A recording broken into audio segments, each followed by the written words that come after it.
अब आते हैं both B and T cell. Both B and T cell वाले में कौन था हमारा? बोथ मतलब दोनों। तो एक नाम है विस्कॉट, एक नाम है अल्ड्रिक बता दिया था, और एक है सीआईडी। तो विस्कॉट अल्ड्रिक सिंड्रोम में क्या होता है, और डब्ल्यू से याद रख लो कि यहाँ पे जो जीन होता है जिसका डिफेक्ट होता है उसका नाम याद रख लो। ये क्वेश्चन पूछा हुआ वास्प जीन, ठीक है। और ये जो वास्प को याद रखो, ये वास्प है जो कहाँ बैठा हुआ? टायर पे, गाड़ी के टायर पे एक वास्प बैठा हुआ है, ठीक है। टायर से कैसे याद है? टी से थ्रोम्बोसाइटोपिनिया, ठीक है। टी से थ्रोम्बोसाइटोपिनिया होता है। आई से इम्यूनोडिफिशियंसी डिसऑर्डर, ठीक है। ई फॉर इक्जीमा, इस पेशेंट को इक्जीमा मिलेगा। और आर से याद रखना कि बार बार इसको इन्फेक्शन होगा, रिकरेंट इन्फेक्शन। तो वेरी इंपॉर्टेंट, विस्कॉट अल्ड्रिच में क्या है कि वास्प जीन होगा, जिसको डब्ल्यू से याद रखना। और ये वास्प कहाँ बैठा बाबू? ये वास्प बैठा है टायर पे, ठीक है। तो T I E R, T for thrombocytopenia, I for immunodeficiency, E for eczema, R से रिकरेंट। इसका जो क्वेश्चन आ रहा है आजकल वो क्या पूछ रहा है? वो ये पूछ रहा है, ये पूछ रहा है कि इसमें आईजीएम का क्या होगा, इसमें आईजीजी का क्या होगा, और इसमें आईजीई और आईजीए का क्या होगा। देखो हम लोग बोलते हैं ना क्रोनिक में जी बढ़ता है, एक्यूट में एम बढ़ता है, तो इसको इसलिए ऐसे ये एक्यूट वाला ये क्रोनिक वाला ये दोनों को साथ में रख दिया। तो जो आईजीए आईजीई का क्या होगा, आईजीएम क्या होगा, जी क्या होगा। अब देखो एम को उल्टा करोगे तो डब्ल्यू होगा, डब्ल्यू से विस्कॉट अल्ड्रिच सिंड्रोम, तो एम उल्टा हो जा रहा है मतलब एम डिक्रीज होगा। नीचे कर रहे हो, ट्रिक है बस ये याद रखना। जी क्या होगा? जी नॉर्मल रहेगा। जी क्रोनिक है ना, गौरवशाली है, तो ये नॉर्मल रहेगा। ई और ए इंक्रीज, ई इंक्रीज, ये याद रखना, ई और ए इंक्रीज होगा। ये क्वेश्चन पूछा जा चुका है, ठीक है। तो ये अलग से क्वेश्चन नीट में इस साल के और एनआईसीटी में भी पूछा जा चुका है। तो हम लोग वही क्वेश्चन डिस्कस करेंगे जो कि आया हुआ वही टॉपिक, ठीक है। तो एम को कैसे याद रखेंगे कि ये एम है, एम को उल्टा करोगे तो डब्ल्यू होगा, डब्ल्यू से होगा विस्कॉट अल्ड्रिच सिंड्रोम। तो एम को उल्टा करने के लिए इसको डिक्रीज करना पड़ता है, डिक्रीज हो गया। जी क्रोनिक है, बूढ़ा आदमी, ये नॉर्मल रहेगा, गौरवशाली आदमी है। और E for increase, E and A increase, ये याद रखना, ये क्वेश्चंस पूछे जा चुके हैं, ठीक है। दूसरा विस्कॉट अल्ड्रिच सिंड्रोम क्या है? डब्ल्यू के बाद क्या आता है? W x. ये एक प्रकार का एक्स लिंक्ड रिसेसिव डिजॉर्डर है, ये याद रखना। एक्स लिंक्ड रिसेसिव क्यों है? क्योंकि एक्स के बाद आ रहा है। एक और चीज़ है कि थ्रोम्बोसाइटोपिनिया होने के कारण यहाँ पे क्या होता है, यहाँ पे जो प्लेटलेट्स मिलेंगे वो कैसे मिलेंगे? यहाँ पे स्मॉल साइज प्लेटलेट्स मिलेंगे। क्या मिलेगा? स्मॉल प्लेटलेट्स, ये इंपॉर्टेंट है, ठीक है। इसको डब्ल्यू एक्स एल आर लिख लो कि जो विस्कॉट अल्ड्रिच है वो एक्स लिंक्ड रिसेसिव डिसऑर्डर है। ये हमारा विस्कॉट अल्ड्रिच हो गया। विस्कॉट अल्ड्रिच की इमेजेस देख लेते हैं। ये देख लो, इमेज देख लो, ये देख लो। इस पेशेंट को क्या है? ये पीटी किया है, रैसेस है, ये क्यों हो रहा है? थ्रोम्बोसाइटोपिनिया के कारण प्लेटलेट्स डिक्रीज हो गए। तो ऐसा इमेज आ सकता है ना कि ये बच्चा है, देखो भाई इसको ये तो रैसेज हो रहा है, प्लस ये पैर में ये एक्जिमा हो रहा है, ये देखो। तो ये अगर एक्जिमा वाले फोटो आ गए तुमको, तो तुम समझना कि तुम टायर से डील कर रहे हो, TIER, थ्रोम्बोसाइटोपिनिया, ठीक है। एक्जिमा, रिकरेंट इन्फेक्शन और इम्यूनोडिफिशियंसी, इम्यूनोडिफिशियंसी, ये हमारा हो गया विस्कॉट अल्ड्रिच सिंड्रोम, जो कि बी एंड टी सेल दोनों का डिफेक्ट है। नेक्स्ट डिसऑर्डर जो कि B and T cell defect दोनों में पढ़ना, वो है severe combined immunodeficiency. Severe combined immunodeficiency में क्या देखना है कि इसमें जो कॉज है, रीजन्स है, वो मल्टीपल रीजन्स है, ठीक है। तो पहला ऑप्शन क्या होता है कि जो मोस्ट कॉमन डिफेक्ट होता है वो जैसे ये होता है, defect in the common gamma chain of interleukin 2 receptor. ये क्वेश्चन पूछा जाएगा कि मोस्ट कॉमन डिफेक्ट क्या होता है CRDA में, तो ये defect in the common gamma chain of interleukin 2 receptor. जिसके बारे में हम लोग बहुत ज़्यादा पढ़ते हैं वो पढ़ते ADA, एडेनोसिन डीएमिनेज का डिफेक्ट। अगर एडेनोसिन डीएमिनेज का डिफिशियंसी होगा तो हमको पता है कि एडेनोसिन डीएमिनेज क्या करता है, ये एडेनोसिन को किस में कन्वर्ट करता है? आयनोसिन में। मेरे बायोकेमिस्ट्री के नॉलेज से हमको पता है। अगर मान लो ये एडेनोसिन डीएमिनेज का डिफेक्ट हो जाएगा तो ये एडेनोसिन क्या हो जाएगा? एक्युमुलेट हो जाएगा। अगर ये एडेनोसिन एक्युमुलेट हो जाएगा तो देखा गया है कि ये जो एक्युमुलेटेड एडेनोसिन है वो क्या करता है? इनहिबिट करता है टी सेल के मैचुरेशन से। तो टी सेल अगर नहीं बनेगा तो क्या होगा? इम्यूनोडिफिशियंसी डिसऑर्डर होगा, ठीक है। तो कॉमन है क्योंकि एडेनोसिन एक्युमुलेटेड जो होता है वो क्या करेगा? टी सेल के मैचुरेशन को इनहिबिट करेगा। दूसरा रीजन जो कि मोस्ट कॉमन रीजन है वो defect in the common gamma chain of the interleukin 2 receptor, ये याद रखना। तीसरा रीजन है defect in the interleukin 4, 7, 9 receptor. चौथा रीजन है RAG1 और RAG2 जीन के डिफेक्ट। अगर RAG1 RAG2 जीन का डिफेक्ट होगा तो याद रखना कि कंप्लीट एब्सेंस होगा, total absence of anti cell. तो ये क्वेश्चन पूछा जा सकता है कि टोटल एब्सेंस किस जीन के कारण होगा, इसके कारण। मोस्ट कॉमन कौन होगा, इंटरल्यूकिन 2 के रिसेप्टर में गामा चेन में डिफेक्ट, ठीक है। इनहिबिट टी सेल के मैचुरेशन को कौन इनहिबिट करेगा, जब एडीए का डिफिशियंसी होगा, ठीक है।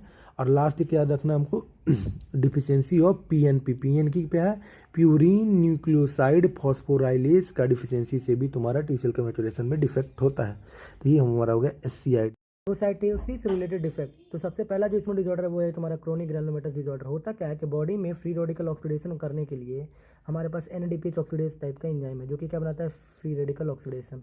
ये फ्री रेडिकल जो बनते हैं ऑक्सीजन फ्री रेडिकल्स, ये क्या करता है कि तुम्हारे जितने भी क्या बोलते हैं इसको, जो फ्री रेडिकल ऑक्सीडेशन का प्रोसेस है, जो कि हमारा ऑक्सीजन फ्री रेडिकल बनते हैं, वो क्या करते हैं, ऑर्गेनिज्म को, पैथोजेंस को किल करते हैं।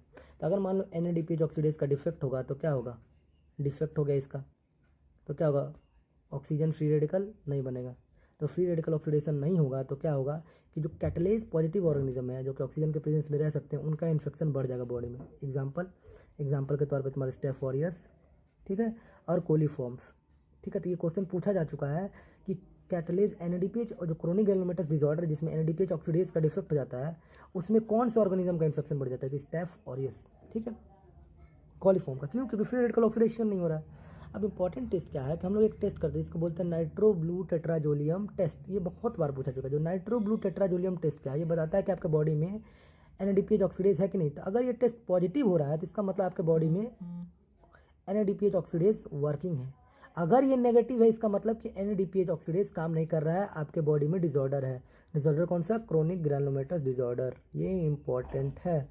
क्यों, क्योंकि नाइट्रो ब्लू टेट्राजोलियम टेस्ट बताता है कि NADPH ऑक्सीडेज है कि नहीं। नेगेटिव मतलब डिसऑर्डर है। अब आ जाते हैं देखने के लिए कि हमारा डिफेक्ट, जो क्रोनिक ग्रैनुलोमेटस डिसऑर्डर है उसमें दो टाइप के प्रोटीन। अगर मान लो मेम्ब्रेन प्रोटीन GP91 फॉक्स का डिफेक्ट होता है तो ये एक प्रकार का तुम्हारा X लिंक्ड रिसेसिव डिसऑर्डर हो सकता है।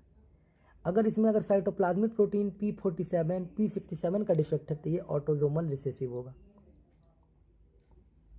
ठीक है। तो कैसे याद रखेंगे, 47 67 ये कमज़ोर है, ठीक है, ये ऑटोजोमल रिसेसिव होगा। ऑब्वियस है एक्स लिंक का ज़्यादा महत्व है। और GP91 जो ऊपर आ गया 90, ये तुम्हारा क्या होगा, एक्स लिंक्ड रिसेसिव।